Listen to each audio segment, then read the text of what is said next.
So we're going to have a look at a Leaving Cert higher level integration question from the 2002 paper. So it's question 8 part C.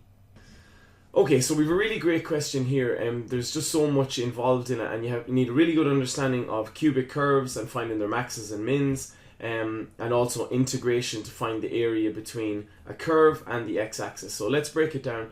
The first thing to notice is we're looking for this shaded area in here. And normally integration will find the area between the curve and the x-axis, but this tangent L, that is not the x-axis. So just be careful there. The x-axis works out to be way lower, way down here. Now, we won't know that initially. I've seen this question before, I know that's where it is, but we'll see how come I know it's down there in a second when we do some calculations.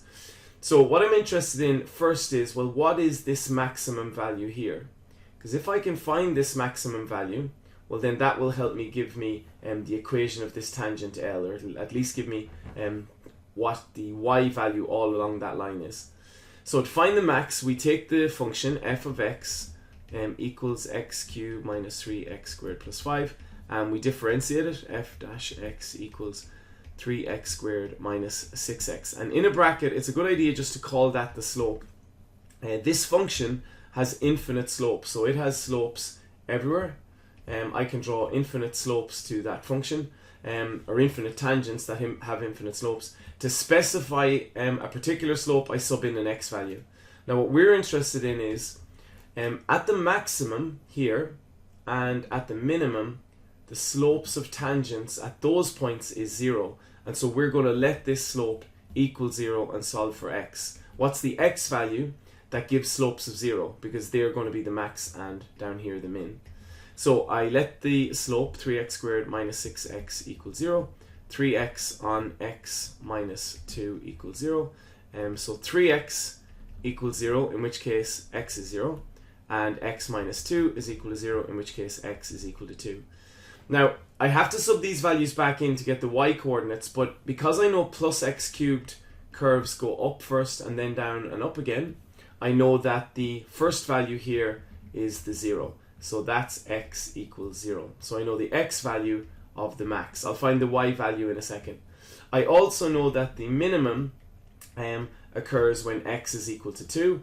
And so I have 2 there. And I'm not overly concerned with actually finding this minimum. We'll see in a few minutes that finding that minimum isn't actually important for the question. So we'll just delete that. And we know it occurs when x is equal to 2, but beyond that we're not particularly interested. We're more interested in a minute in finding that point.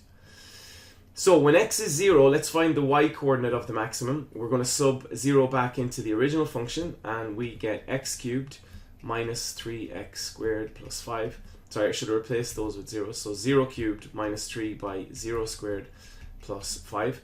Zeros are obviously 0, and we get 5. So when 0 goes in, 5 comes out. And so the maximum point of this function is 0, 5. And we should call it a local max. Obviously, this curve goes up forever. So these are local maxes and local mins. The tangent then, well, what's the name of that tangent, or the equation of the tangent? Well, if you think about it, every single point on that line, because it's a horizontal line, will have a y coordinate of 5. And so this tangent is called y equals 5. Now, what's integration going to do? Integration is going to help us find the area between the curve and the x-axis. But I don't want all of the area between the curve and the x-axis. I'm interested in the area, just this shaded part here. So it's from 0 to this coordinate here. So I need to go and find what that coordinate is here. And what's that coordinate? That's where the curve intersects the line y equals 5. So I'm going to take the function x cubed minus 3x squared plus 5, and I'm going to let it equal to 5. So I'm interested in what is the x value that would give a y value, or an output of 5. Now I know that 0 is going to be one of the answers, and we're interested in what's this other answer. So we can see that the 5's will cross off each side. I'm going to factorize this cubic, so it's x squared on x minus 3 equals 0. X squared is 0, so x is 0, which we already knew. We knew that an x value of 0 gives a y value of 5.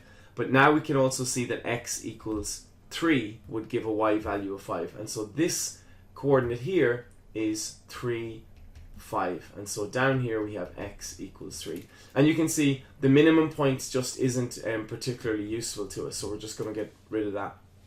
Now, be careful, if we integrate this curve from x equals 0 to x equals 3, we end up finding this purple section. We don't actually get the shaded section that we're interested in. So how could we find that?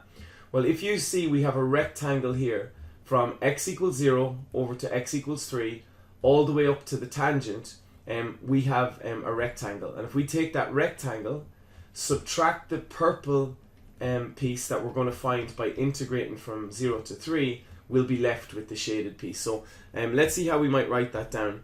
So we are interested in the overall rectangle, and again I'll just draw it in a green line so we can really see what I'm talking about here.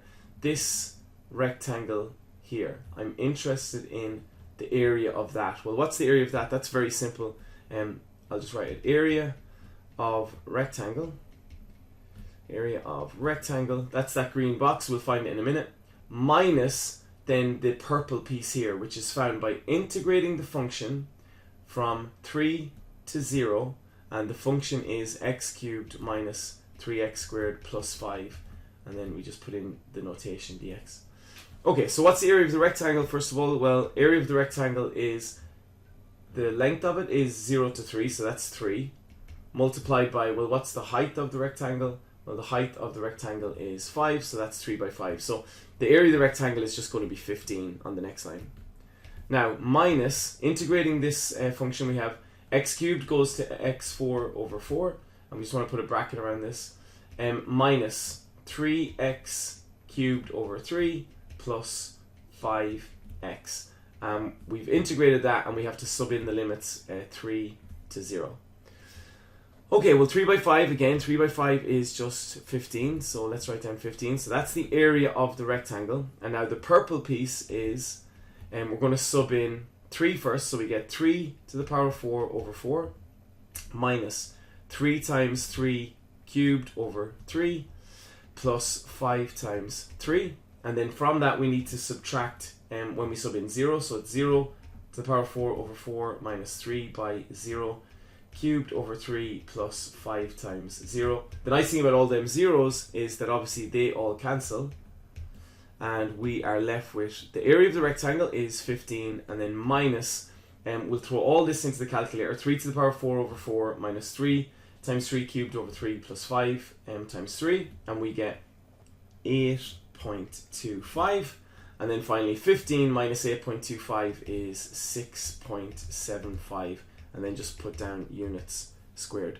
Again, the purple piece is the 8.25. That's integrating the function with limits of 0 and 3. So it finds the area below the curve, or between the curve and the x-axis from 0 to 3. And then the 15 is just the larger rectangle, which is from 0 to 3 and then up to 5. So 3 times 5 is 15. Okay, so really good question. It revises turning points, maxes and mins. It uses integration to find the area between a curve and the x-axis. It just asks you to really develop a picture of what this thing looks like. So it's a really good question for revision.